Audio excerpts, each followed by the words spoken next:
Continuing now with our lead story, the current political situation. Joining us from Washington, Charles Krauthammer.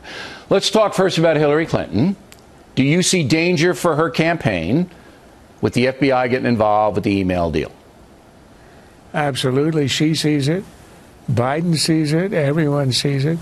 A lot of Democrats who know that they are lashed to the Clinton mast are terrified. And the reason is this. It is totally out of their hands. The Clintons are obsessed with control and with secrecy. That's the whole reason she started the email thing in the first place. After all, she wasn't covering anything up at the beginning. She hadn't done anything at the beginning. She wasn't even Secretary of State. But they wanted control. Now, here they are in a position where the server is no longer in their control. Remember how she said in March at the UN that the server was hers, it was going to remain hers, and she had already deleted stuff and that was it? Well, it's not it. And the question is, what will the FBI find? But the bigger question is, what will the FBI be allowed to do? I don't know that there's ever going to be a cover-up ordered from on high. But the question is, how interested is Barack Obama in seeing a full investigation by the FBI? How enthusiastic and how speedy will they be in looking into this? I suspect because of the scrutiny, they will not be able to do what they did in the IRS scandal, which is to bury it.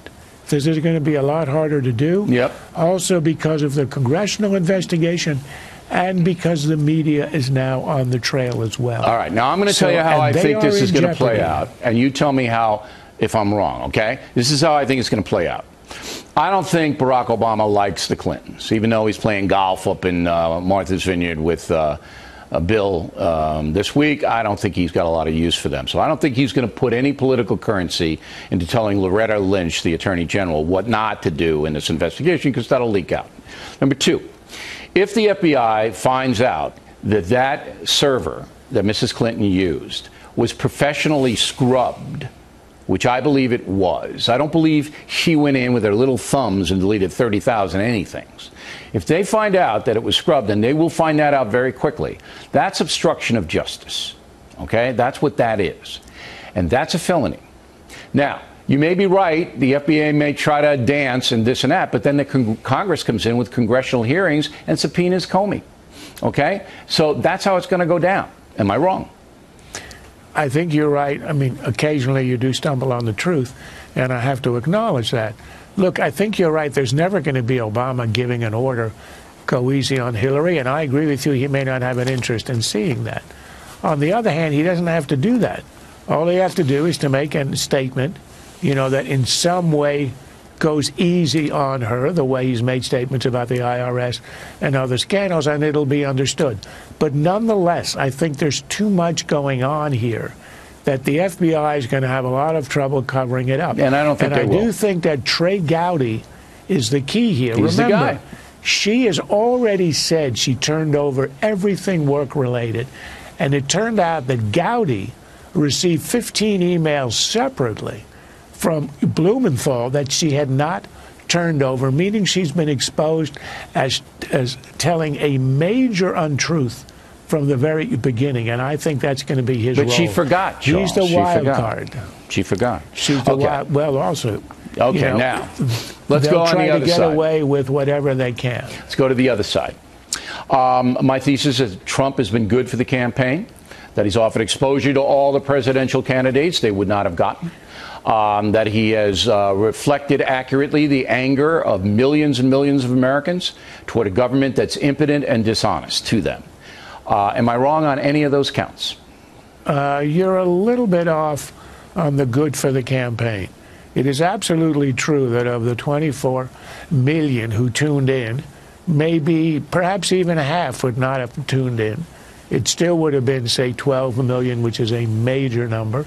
And it is also true that because there were that many watching, some of them who did very well, including Rubio and Cruz, I think and Carson, of course, were generally helped by the Okay, debate. but let me stop you. Can I say, whenever I interrupt you, Charles, I get people, usually they're old ladies in their late 80s, yelling at me. Look, It and wasn't blood just relatives of mine. Right. It's not just the 24 million who watched, but every internet site in the world picked up every bit of it. Okay? So it became a phenomenon, which it remains today. All right? Now, we have Rove coming up behind you. He doesn't think Trump's good for the party. But you know what? As I said, Trump's not a Republican. He's a Trumpian. All right? He's trying to get to be president or amass power to do what he wants, not what Reince Priebus wants or the Republican hierarchy wants. And a lot of voters say, good for you. And I don't know how far he's going to go. But right now, in our republic, we need this kind of robust debate. Go. No, look, the idea that we didn't have a robust debate until now, I think, is completely false. But it wasn't getting exposed. It wasn't getting out there.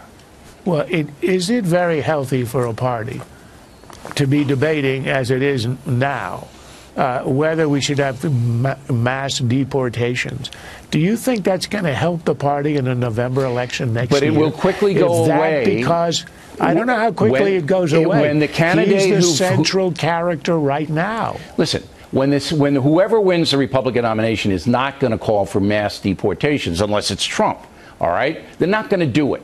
They're going to put out what they want or what they think is best for the country. I'm not worried about that. Are they going to have the courage to come up and say that's a mistake? Well, that's something that we cannot do, should not do, and will not do? I don't know. But that's what we're trying to find out. Who's got the guts, the courage, the smarts to turn the country around? Last word. If they don't, if nobody does stand up and say that, then you can be sure the Democrat will, and that's not going to help the Republicans recapture the White House. You're asking me a straight question about the effect on the fortunes of the party, and that is one specific example where Trump has shifted the debate in a way that's going to be extremely detrimental.